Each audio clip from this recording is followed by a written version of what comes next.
Gigantic finally came out of beta. If you don't know what Gigantic is, it's a free-to-play game focused on team-based combat with heroes fighting along a bird and a snake. But the bird and the snake are huge, gigantic, even. I finally won some games, which was nice. After a 5-game losing streak, oh my fucking god. So let's talk about it.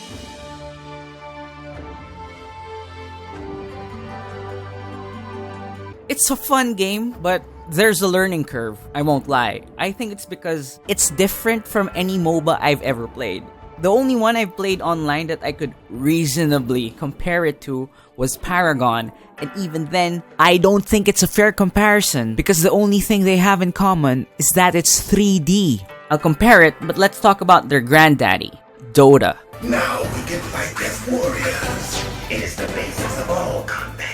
MOBA stands for Multiplayer Online Battle Arena, a term that people invented because they were all copying Dota. I can't blame them. This shit makes a lot of money. Dota right now has the International 2017. It's an official tournament sponsored by Valve, and it has a prize pool of $23,774,660 which means that the top place will get $10 million spread amongst them. Holy shit.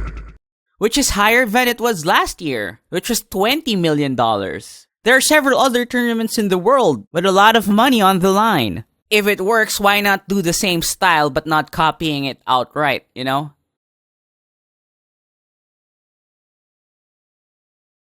What? I think it's fair to say that this whole thing started with Dota, Defense of the Ancients. All the conventions of the genre are in that game. My first introduction to the game was Defense of the Ancients All-Stars. And even up to today, I don't know why they called it All-Stars. Was it because they were all heroes? That sort of makes sense. If you want to get technical, TV Tropes shows us that there are other games before Dota, but that's a whole other story. The gist is this: you got two teams, different bases, destroy the other team's base, wreck enemies, get gold, get good. There's more nuance to that, of course. Dota also has abilities. These things usually have a mana cost, so you can't just spam the ability. And you use abilities to kill your opponents or to help your teammates by killing the enemies. Triple kill! It was a bot game, relax, but this has happened in real life too. By himself, but not enough life, not with the swap pass. Miracle still got cheese available. He'll take down two, follow up with the imprisonment into a third. Alchemist trying to help out, but now Moon has arrived. Flame break Miracle, the Lotus off, and then the cheese into the Eclipse. A triple kill for Miracle. There are also lanes, and it's actually really explained well by this Paragon video. The safe lane is the longest lane, and is designed to work best for a carry and support duo. The off lane is the short lane that faces the enemy safe lane. This lane is designed to work best for a durable or elusive hero, as you will often fight in 1v2 matchups. The mid lane runs through the center of the map.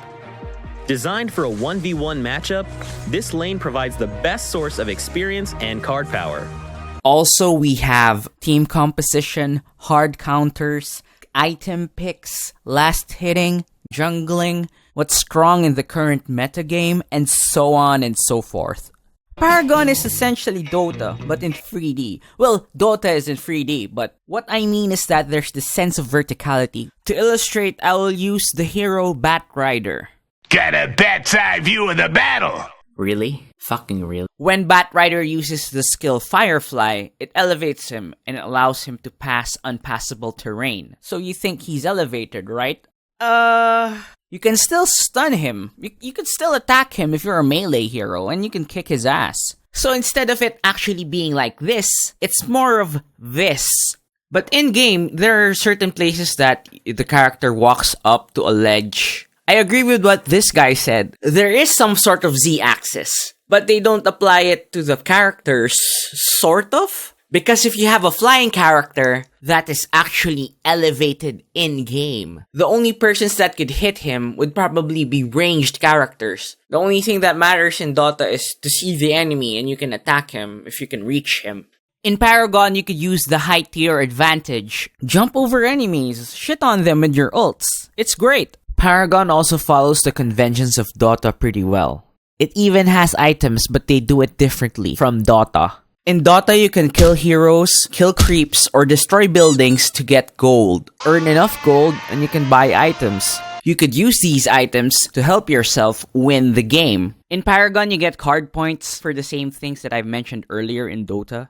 And these cards are prepared in your deck and you could use them. They're like items, essentially. But in the newest version, which is not out yet as the time of this recording, they add gems. So it's gems now instead of cards, but there's still some cards which you can equip on your character. I don't know how that works yet. So how is Gigantic different? Each company and each product or service either has or must develop a unique selling proposition.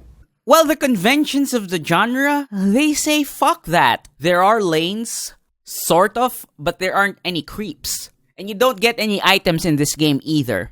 Abilities don't have a mana cost, but they have a cooldown. And there aren't any towers. I forgot to mention earlier that there are towers in the game that impede your progress in the lane. You have to destroy them in order to get to the main base. Here you have to build towers.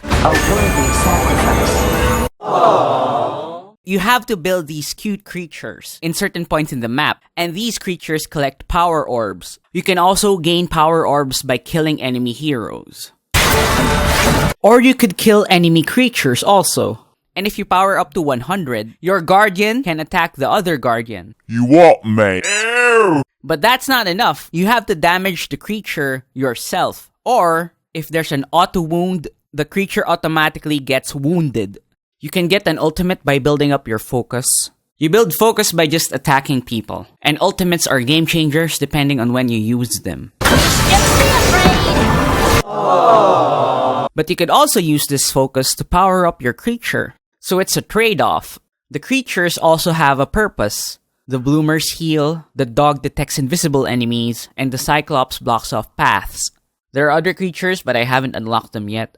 And this adds some strategy to the game. Honestly, this game reminds me of Overwatch. I'm not saying that it's actually Overwatch. It's more like both have really familiar elements that they used in the game. Both have really distinct character designs. You know what the character's role is because of what he looks like.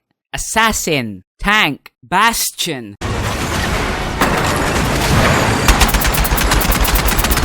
And abilities also don't cost mana. They have cooldowns instead. Also, to build up your ultimate, you have to attack the enemies and do things right. In this case, since you're Torbjorn, you're charging up your ult because you're building a sentry turret. Both games also have really smooth animation. If Overwatch feels like playing a Pixar game, playing Gigantic makes it feel like you're playing a cel-shaded anime. I mean, it even has a little girl with a stand.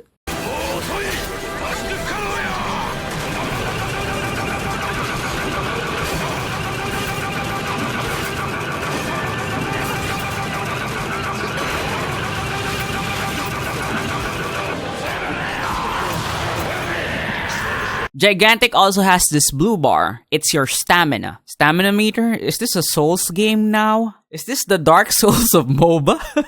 Stamina is used when you jump attack, or evade, or run. The stamina drain seems to trigger if there are enemies around. Also, if you evade and press the attack button, you can do a special attack afterwards. It's really important when to know to use these tools. If you're not careful with your stamina, you might wind up dead. Maybe this is the Dark Souls of MOBAs. You have to know how to manage your stamina.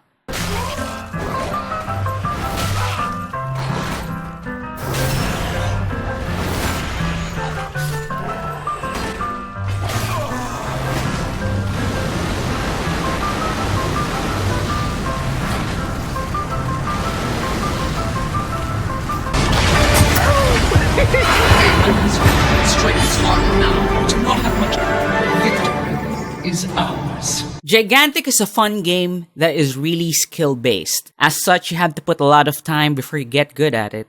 Believe me, I know. It takes the best of certain genres and makes it its own thing. It's free to play right now on Steam, but for some reason you have to install another client to get it to work. This also went through a lot of shit.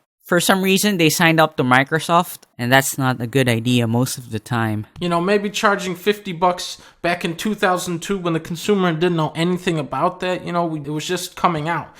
But it's 2015 now. You know, things change. We know now that it doesn't cost shit to play games online. We know you don't spend any money on the servers or do any upkeep at all. Gears of War, you guys remember this game was so inconsistent and laggy, and the host would always just clean house in that game. And then over here you have PS3 with Resistance 2, completely free to play online, and you have 60 players in a match. Sony saw that, you know, you could just get money for free, so they said, fuck it. They pulled a complete 180, and now they charge you money to play PS4 online. So thank you, Microsoft. Thank you for inspiring your competitors to sink to your level.